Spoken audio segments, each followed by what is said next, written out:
Darkness is approaching, however, and Ford is a prudent man. The tracks ascribed to the monster give Louisiana state naturalist George Stevens a clue to its size. From what we can find out, from the tracks we've found in the woods, I would say that he's about, well, from the young to the old.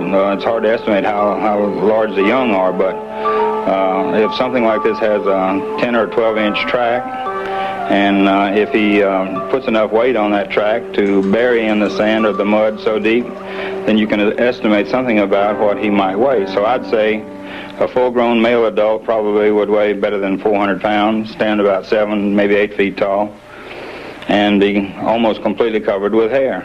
A frightening picture, but it will take more than plaster casts of three-toed webbed feet to convince the skeptical. Michael Nahey has his own ideas of what the monster might look like. Nahey is a professional makeup artist in New Orleans. He was commissioned to study the available evidence on the creature and devise a model to match eyewitness accounts. The feet were constructed to exactly match one recent set of tracks.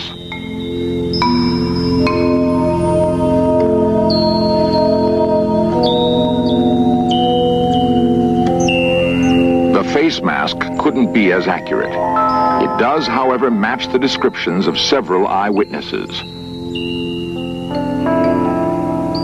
We still don't know where the creature came from, how it has avoided man for so long, or how it survives in the hostile world of Honey Island Swamp.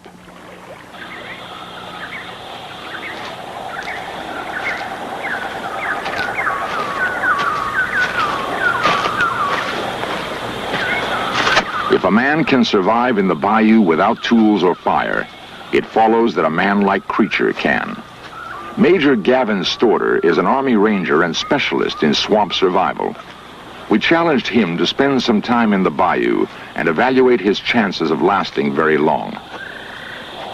As long as you can overcome your fear of it and try to understand what's there, you usually have very little problems as far as the food sources go, or negotiating, moving, or anything else. The biggest thing I would be concerned with would be the plant life. What plants could afford me an obstacle, or would afford me an obstacle should I have to move around or try to move around after dark. I would also look for food sources, both animal and plant life, and the feasibility of catching animals.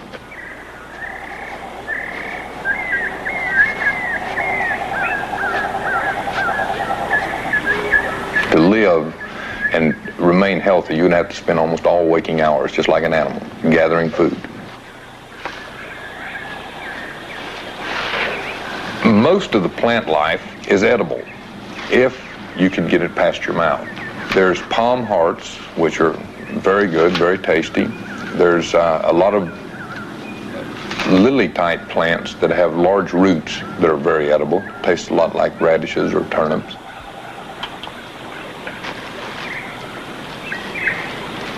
If the swamp monster does exist, it must have had a long time to adapt to its environment.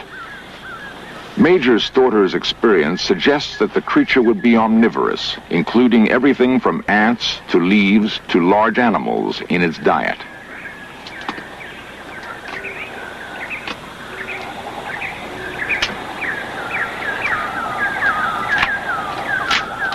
It is clear that only with great cunning and strength could a large creature endure very long. As far as the insect life goes, there would be a lot of insects that could be eaten. And animals are in abundance, both turtles, snakes, possums, armadillos that could be captured and eaten.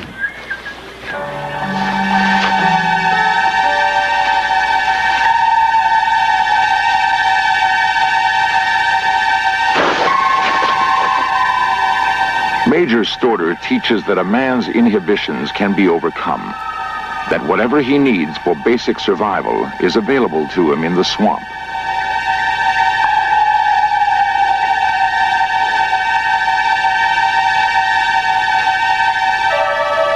monster would have no problem with squeamishness. It would, however, have to roam the swamp almost constantly in search of its next meal, and would be roaming even now. The incessant need to hunt might explain the creature's apparently aggressive behavior. There are other large predators with which the monster would have to compete for food. It is difficult to imagine, however, that a creature supposedly 8 feet tall and cunning enough to outwit humans would have natural enemies. Man alone seems capable of posing a serious threat to a creature as clever and aggressive as this one is supposed to be. Men are clever and aggressive too. The threat becomes more real as interest in the swamp mystery increases.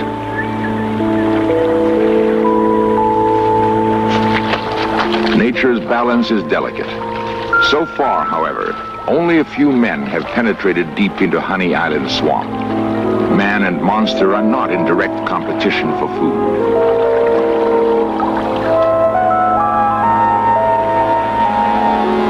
It is possible to assume that as men slowly encroach on the swamp, these legendary creatures will be in retreat.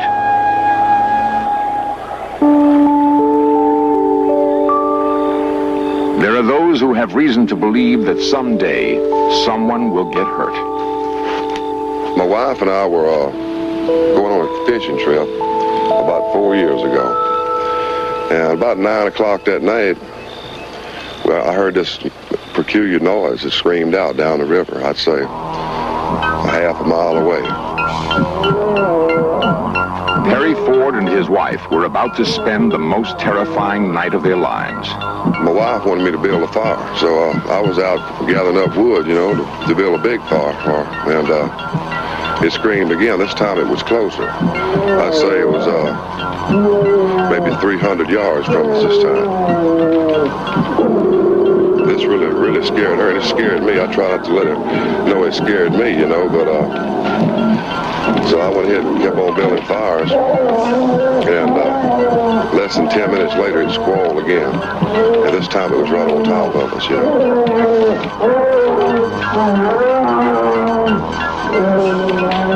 It almost shook the leaves off the trees.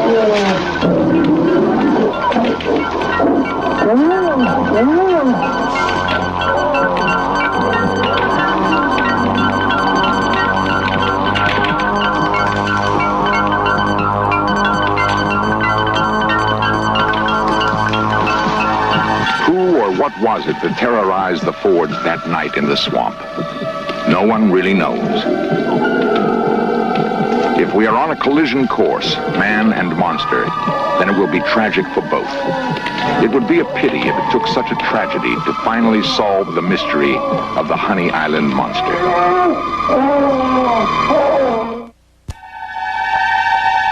Mankind may have evolved from a swamp like this eons ago. Perhaps we left a part of ourselves behind. I know what I saw, and I know what we got on.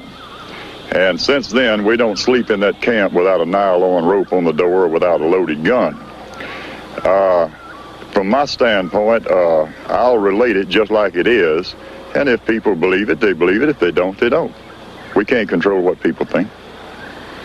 But whatever it is still in there. You can take and walk in there today, and where you walk at today in there, I would say that there's spots in there no man has ever walked on before. It's that remote. And therefore, that whatever this is that exists, I don't say it's a monster. I don't know what it is. But whatever this is, if it prowls and continues to prowl at night in a swamp area this huge, it could stay in there another 200 or 300 years and not be located. It is easier to explain the existence of a hitherto unknown creature in Honey Island swamp than to understand the apparent indifference of scientists to evidence and eyewitness accounts. What is needed is a thorough, objective search for the man-like creature that has been reported here.